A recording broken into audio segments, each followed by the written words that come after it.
സൗദിയിലെ American എംബസിയിലേക്ക് drone ആക്രമണം ഇറാന്റെ ഭാഗത്തുനിന്നുണ്ടായിരിക്കുന്നു. 2 ഡ്രോണുകൾ പതിച്ചു എന്ന രീതിയിലാണ് വാർത്തകൾ വരുന്നത്. അത് സ്ഥിരീകരിക്കുന്നുണ്ട് സൗദി. ഒപ്പം പ്രതികരണം ഇപ്പോൾ ഡൊണാൾഡ് ട്രംപിന്റെ ഭാഗത്തുനിന്ന് വന്നിരിക്കുന്നു.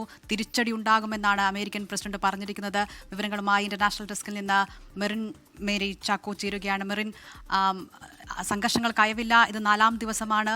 വലിയ രീതിയിൽ ഇപ്പോഴും GCC രാജ്യങ്ങളിൽ ഇറാൻ ആക്രമണം നടത്തുന്നു. അമേരിക്കയുടെ കേന്ദ്രങ്ങൾ ലക്ഷ്യമിട്ടുള്ള ആക്രമണം എന്നാണ് മനസ്സിലാക്കുന്നത്. നേരത്തെ നാവിക ആസ്ഥാനങ്ങളാണ്, സൈനിക ആസ്ഥാനങ്ങളാണ് ലക്ഷ്യമിട്ടതെങ്കിൽ ഇപ്പോൾ എംബസികൾ ലക്ഷ്യമിട്ടുള്ള ആക്രമണങ്ങൾ നടക്കുന്നു. ഇന്നലെ ഇറാഖിൽ നമ്മൾ കണ്ടതാണ്. ഇപ്പോഴിതാ ഇന്ന് റിയാദിൽ സൗദിയിലുള്ള അമേരിക്കൻ എംബസിയിലേക്കുള്ള ആക്രമണം. അതിൽ പ്രതികരണം കൂടി വരുമ്പോൾ എങ്ങനെ കാണുന്നു സാഹചര്യങ്ങളെ? ദിൽന, തുടർച്ചയായ 4ാം ദിവസവും മിഡിൽ ഈസ്റ്റിൽ സംഘർഷം രൂക്ഷമായി തന്നെ തുടരുകയാണ്. പരസ്പരം ആക്രമണം കടുപ്പിച്ചിരിക്കുകയാണ് ഇറാനും അതുപോലെ തന്നെ ഇസ്രായേലും.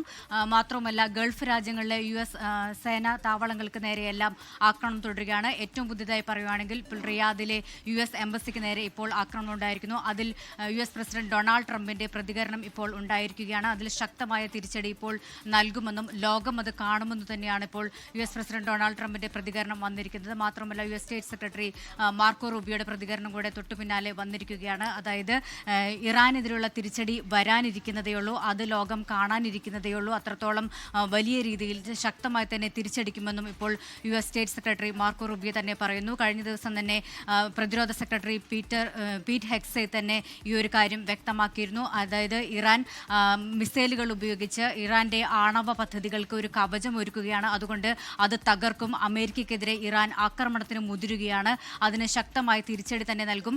അതിനെ പീറ്റ് ഹെക്സേത്ത് ഉപമിച്ചത് പാമ്പിന്റെ തല വെട്ടുന്ന രീതി പോലെ തന്നെയാണ്. പാമ്പിന്റെ തല വെട്ടുന്നത് പോലെ തന്നെ അത്തരത്തിലൊരു നടപടി ഉണ്ടാകും. ഇത്രയും 47 വർഷങ്ങളായി അമേരിക്കൻ സൈനികർക്ക് നേരെയുണ്ടായ ഇതിനെല്ലാം മറുപടി പറയുമെന്ന് തന്നെയാണ് പ്രതിരോധ സെക്രട്ടറിയുടെ ഭാഗത്തു നിന്നും ഉണ്ടായിരിക്കുന്നത്. ഇപ്പോൾ കനത്ത ഒരു തിരിച്ചടി നൽകുമെന്ന് US പ്രസിഡന്റ് ഡൊണാൾഡ് ട്രംപും ഇപ്പോൾ പറഞ്ഞിരിക്കുന്നു. ഇറാനിലും അതുപോലെ തന്നെ ഇസ്രായേലിന്റെ ആക്രമണം തുടരുകയാണ്. ഇസ്രായേലിൽ ടെഹ്റാന്റെ ആക്രമണം തുടരുന്നു. ഇസ്രായേലിലുടനീളം അപായ സൈറനുകൾ മുഴങ്ങിയിരിക്കുകയാണ്. ജെറുസലേം, ടെൽ-അവീവ്, ഏലാത്ത് തുടങ്ങിയ നഗരങ്ങളിലെല്ലാം ഈ ഒരു ആക്രമണം തുടരുന്നു. ഇറാന്റെ സ്റ്റേറ്റ് ടെലിവിഷന് നേരെയും ആക്രമണം ഉണ്ടായിരിക്കുകയാണ്. ഇപ്പോൾ മരണസംഖ്യ 555 കടന്നിരിക്കുന്നു. അതേപോലെ തന്നെ ഹിസ്ബുള്ള കേന്ദ്രങ്ങൾ കേന്ദ്രീകരിച്ച് തന്നെയാണ് ഇപ്പോൾ ഇസ്രായേലിന്റെ ആക്രമണം എന്ന് പറയുന്നത്.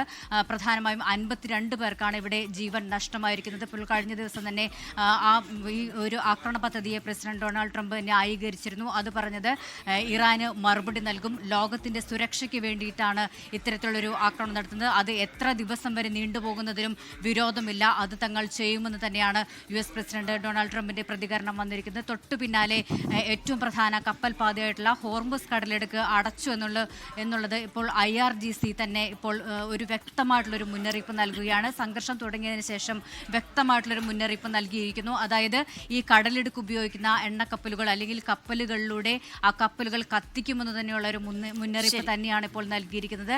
ലോകം എന്തായാലും ഇറാൻ ആഗ്രഹിച്ചത് ഒരു കരയുദ്ധമാണ്. അതിനുള്ള സൂചനകൾ അമേരിക്കയും നൽകുന്നുണ്ട്. ഇപ്പോൾ മാർക്കോ റൂബിയോ പറഞ്ഞിരിക്കുന്നത് ഒരു കരയുദ്ധത്തിനായി കരസേനയെ അവിടത്തേക്ക് അയക്കുന്നതാണ്. അപ്പോൾ കാര്യങ്ങൾ എങ്ങനെ പോകുമെന്ന് നമുക്ക് നോക്കി കാണേണ്ടിയിരിക്കുന്നു. മെറിൻ മേരി ചാക്കോയാണ് വിശദാംശങ്ങളുമായി ചേർന്നത്. ലോകത്തെവിടെയായാലും ഏത് സമയത്തും 24 വാർത്തകളും ഓഗ്മെന്റഡ് റിയാലിറ്റി പാക്കേജുകളും എക്സ്പ്ലെയിനറുകളും വിശദമായി കാണാൻ ഞങ്ങളുടെ YouTube ചാനൽ നിങ്ങൾക്ക് സബ്സ്ക്രൈബ് ചെയ്യാം.